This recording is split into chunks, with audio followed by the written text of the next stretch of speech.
Sveiki, brangūs draugai, su jumis Valdemaras ir podkastas 5 minutės.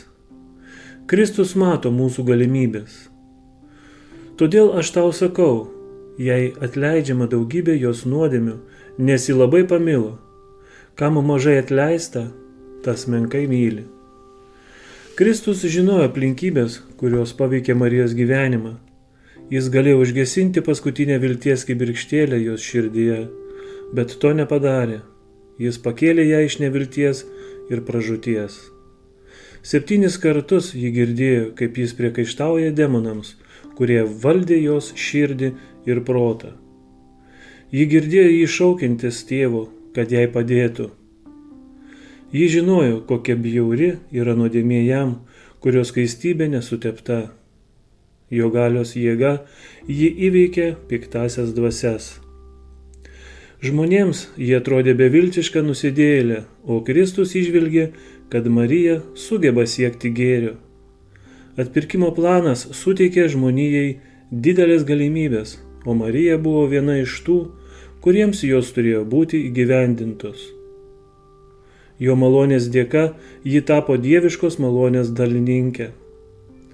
Tai, kuri buvo puolusi, kurios protas buvo virtęs demonų buveinė, buvo suteikta galimybė tarnauti ir bendrauti su išgelbėtoju. Marija sėdėjo prie jo kojų ir iš jo mokėsi. Marija pylė jam ant galvos brangų aliejų ir plovė jo kojas savo ašaromis. Marija stovėjo šalia kryžiaus ir lydėjo Kristaus kūną į kapą.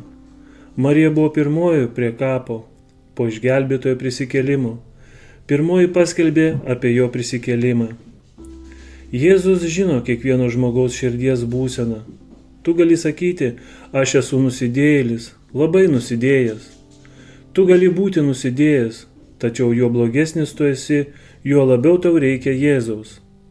Jis neatstumia nei vieno verkiančio ir atgailaujančio.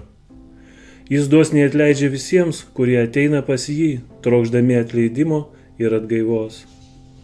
Šiandien jis stovi prie smilkimo aukuro, aukodamas Dievui maldas tų, kurie trokšta jo pagalbos. Tas sielas, kurios kreipiasi į jį prieglobsčio, Jėzus pakelia aukščiau kaltinimų ir papiktinimų.